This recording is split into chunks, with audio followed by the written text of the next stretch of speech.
तो क्या आपको पता है कि रिसर्च कहता है कि अभी के समय में कम्युनिकेशन की फियर या फिर आप कह सकते हो पब्लिक स्पीकिंग की फियर हम में से बहुत सारे लोगों में मौत की फियर से भी ज़्यादा है। और इसी फियर की वजह से हम अपने आप को एक्सप्रेस नहीं कर पाते हैं। और जब हम खुद को एक्सप्रेस नहीं कर पाते हैं, सही से कम्युनिकेट नहीं कर पाते हैं, तो इसकी वजह से हम लाइफ में आगे ग्रो भी नहीं कर पाते।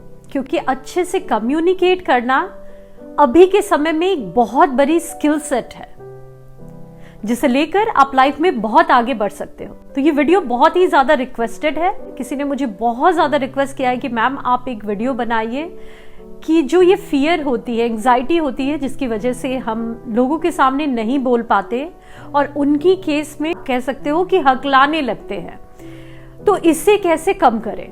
और ये सारी चीज़ें मोर और लेस एक दूसरे से कनेक्टेड है। सबका कनेक्शन एंग्जाइटी फियर से ही है। तो वीडियो स्टार्ट करते हैं। तो अगर आप में ये हकलाहट की प्रॉब्लम नहीं है, स्टैमरिंग अगर आप नहीं करते हो, लेकिन नॉर्मल फियर एंग्जाइटी की वजह से आप लोगों के सामने खुद को एक्सप्रेस नहीं कर पाते, अच्छे से बात नहीं कर पाते, तो ये सारे पॉइंट्स इक्वली आप पे भी काम करेंगे। तो इस वीडियो को गौर से देखो।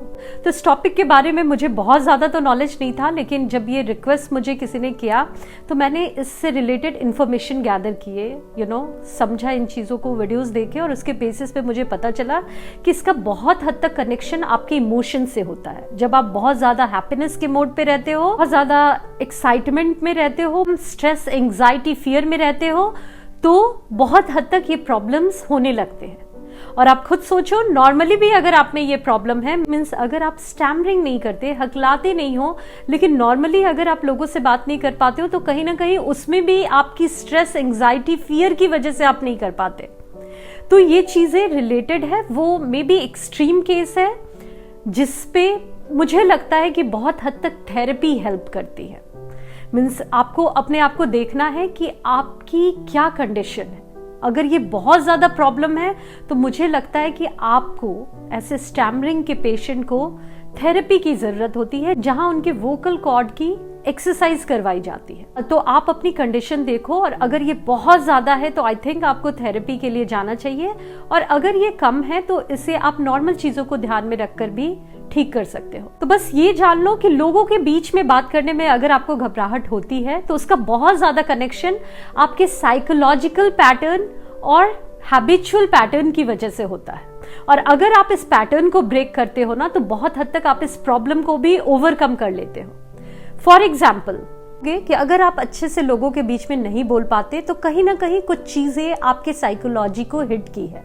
कुछ ऐसी बैड मेमोरीज आपने बनाकर रख ली है और आपको लगता है कि बार बार वैसी ही चीज़ें होंगी। फॉर एग्जाम्पल, आपने कभी ट्राई किया, लोगों के बीच में बोलने की कोशिश की और आप अच्छे से एक्सप्रेस नहीं कर पाए।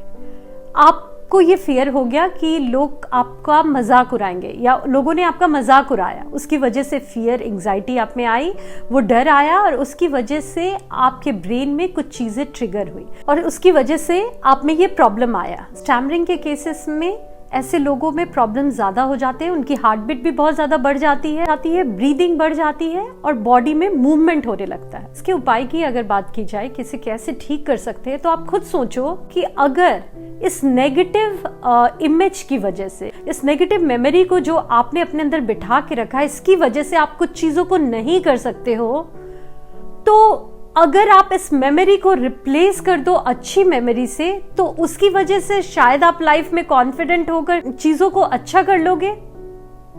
हो सकता है ना ऐसा। तो अगर कुछ नेगेटिव मेमोरी की वजह से आप में फियर, एंग्जाइटी आती है, तो अच्छी मेमोरी क्रिएट करो ना, आप प्रैक्टिस करो, है ना। अच्छे से बोलने की प्रैक्टिस करो। इसके लिए आप मिरर प्रैक्टिस कर सकते हो। अपने क्लोज वन के साथ आप स्टार्ट करो। धीरे धीरे आप अपने पूरी फैमिली के सामने कुछ बोलो, फिर अपनी सोसाइटी में, लोगों के बीच में, स्कूल, कॉलेजेस में बोलने की हैबिट डालो। बस आपको एक चीज ध्यान रखना है कि आपको बहुत स्पीडली नहीं बोलना, क्योंकि मैक्सिमम केसेस में ये होता है कि जब आप बहुत लेंदी सेंटेंसेस बोलते हो या लॉन्ग वर्ड्स बोलते हो, स्पीडली बोलते हो, तो ये प्रॉब्लम ज्यादा होने लगती है। तो आपको आराम आराम से बोलना है, अपने पॉज का ध्यान रखना है और छोटे वर्ड्स को चूज करो। बहुत कॉम्प्लिकेटेड वर्ड चूज मत करो। साथ ही साथ आप वर्ड की प्लेसमेंट भी आगे पीछे कर सकते हो।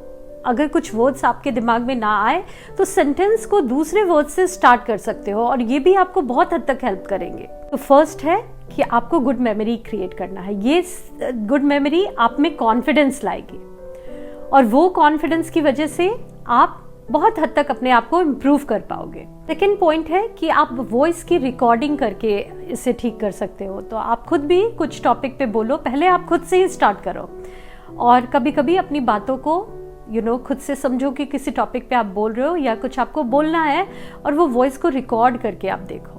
फिर कहीं पे दिक्कत हो तो फिर जैसा मैंने बोला, वर्ड सेंटेंस चेंज करके, वर्ड की प्लेसमेंट चेंज करके उस वे में भी आप खुद को इम्प्रूव कर सकते हो। मिरर में देखकर भी आप प्रैक्टिस कर सकते हो, क्योंकि मिरर में देखकर जब हम प्रैक्टिस करते हैं ना तो उसमें में भी बहुत ज़्यादा इम्प्रूवमेंट होती है। और थर्ड है जो कि सबसे इम्पॉर्टेंट है कि आपको माइंडफुलनेस को प्रैक्टिस करना है। रिलैक्स होने पे, काम होने पे, ऐसी एक्टिविटी में खुद को इंडल्ज करना है।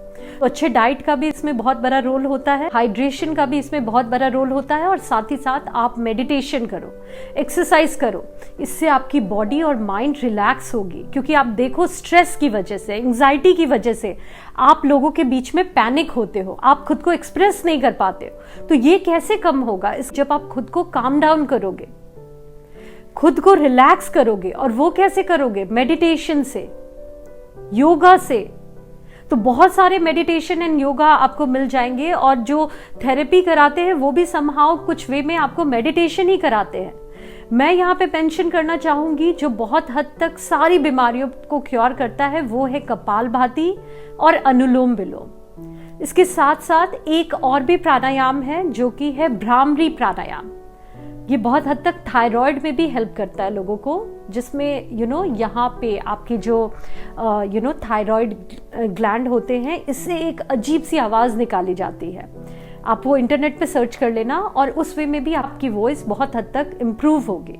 वो जो वर्ड्स अटक जाते हैं वो सारे प्रॉब्लम्स आपके दूर होंगे। तो ये एक्सरसाइज करो। और लास्ट है जो कि बोनस पॉइंट है, और जब मैं इसकी रिसर्च कर रही थी तो मैंने देखा कि आयुर्वेद में होम्योपैथ में इसके मेडिसिन भी होते हैं। लेकिन आई डोंट नो, मुझे बहुत ज़्यादा नॉलेज तो नहीं है, क्योंकि मुझे लगता है अगर ये साइकोलॉजिकली और आपकी हैबिट के पैटर्न पे है तो मेडिसिन इसमें कितना हेल्प करती है आई डोंट नो। लेकिन रिसर्च में मुझे ये पता चला कि अगर आप आंवला पाउडर हर दिन अपनी डाइट में लेते हो, हाफ स्पून या 1 स्पून आंवला पाउडर खाते हो और एलमंड्स खाते हो, सोक्ड एलमंड, तो ये भी बहुत हद तक आपके इस प्रॉब्लम को क्योर करती है।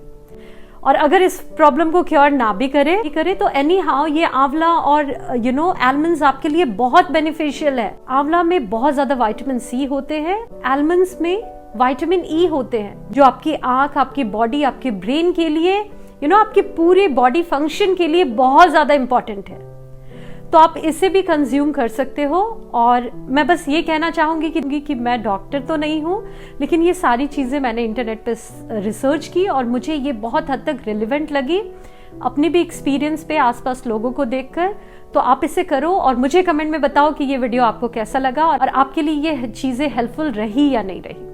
थैंक यू सो मच अपना कीमती समय देने के लिए। अगर ये वीडियो अच्छा लगा हो तो मेरे चैनल को लाइक, सब्सक्राइब कर लो, इस वीडियो को शेयर करो अपने फ्रेंड्स एंड फैमिली के साथ। मिलती हूँ आप सभी से नेक्स्ट वीडियो में, तब तक के लिए bye bye and take care.